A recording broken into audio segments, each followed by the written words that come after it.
Rover प्रज्ञान और Chinese rover चांद में टकराने वाले थे। क्या प्रज्ञान ने चांद के साउथ पोल में बहुत बड़ी खोज कर ली?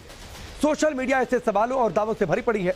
आपके मोबाइल में भी चंद्रयान 3 से जुड़े मैसेज जरूर आ रहे होंगे, जिसमें कितना सच है ये आज हम आपको बताते हैं। चांद में इस वक्त रोवर प्रज्ञान बहुत बड़े मिशन में लगा है, जिसकी बहुत सी बातें पब्लिक डोमेन यानी आम जनता के साथ साझा भी नहीं की जाएंगी। लेकिन जो अभी तक एक्सक्लूसिव जानकारी मिली है वो साफ साफ बताती है कि हिंदुस्तान ने चंद्रमा के साउथ पोल में एक और इतिहास रच दिया है। रिपोर्ट देखिए। एल्टीट्यूड ओल्ड फेज भी लैंडर फेज ने पार कर लिया है। ऊंचाई 3 किलोमीटर से कम, लगभग 1 किलोमीटर के आसपास। Final phase of the power descent. जी हाँ, आप अपनी स्क्रीन पे देख सकते हैं कि लैंडर मॉड्यूल पूरी तरह से सेफली और सॉफ्टली चंद्रमा की सतह पे लैंड हो चुका है।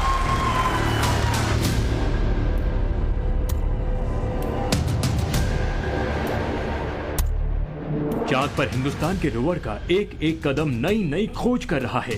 प्रज्ञान का एक एक कदम नया रिकॉर्ड बना रहा है। चांद के साउथ पोल का रहस्य चंद्रयान 3 दुनिया के सामने लाने वाला है।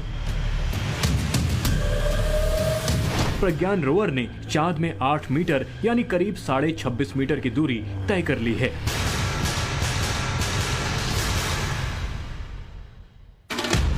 चांद के दक्षिणी छोर पर चलने वाला रोवर पहली मशीन है जिसके पहिए हर कदम के साथ हिंदुस्तान के अशोक चिन्ह और इसरो की छाप छोड़ रहे हैं।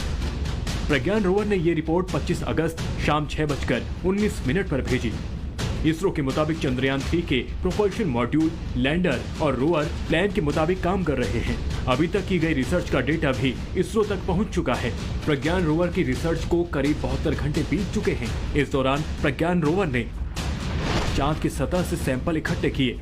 रोवर जहां उतरा है वहां की हाई डेफिनेशन फोटोग्राफ खींची, चांद के वायुमंडल की स्टडी की और चांद की सतह की मैपिंग की। ये ऐसी एक्सक्लूसिव रिपोर्ट है जो किसी भी देश के पास नहीं है और यही रिपोर्ट इंडियन साइंटिस्ट की रिसर्च को आगे बढ़ा रही है। लेकिन अगले 11 दिनों तक प्रज्ञान के सामने कई चुनौतियां भी हैं। लैंडर और रोवर की सेफ पोजीशन भी बड़ी चुनौती है, क्योंकि चांद की सतह पर भी लगातार भूकंप आते रहते हैं। अगली बड़ी चुनौती है पावर सप्लाई को मेंटेन रखना। इसके अलावा चंद्रमा से टकराने वाले उल्कापिंड भी मिशन के लिए खतरा बन सकते हैं।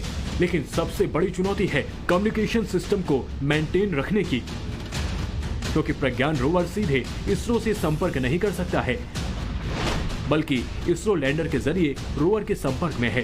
प्रज्ञान रोवर जो भी इंफॉर्मेशन चांद पर कलेक्ट कर रहा है, पहले उसे विक्रम लैंडर तक पहुंचाया जाता है।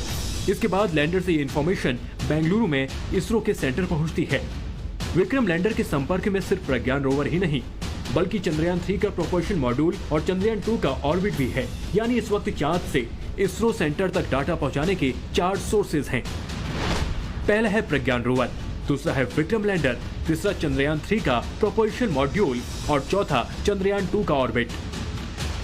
चंद्रयान 2 का ऑर्बिट लगातार मिशन चंद्रयान 3 पर नजर रख रहा है। चंद्रयान 3 का लैंडर जहां उतरा है वहां की तस्वीर चंद्रयान 2 के ऑर्बिट ने भेजी है। चंद्रयान 2 के ऑर्बिट ने 2 तस्वीरें भेजी। पहली तस्वीर 23 अगस्त की दोपहर 2:28 पर ली गई, जिसमें चांद की सतह पर कोई लैंडर नहीं दिख रहा है।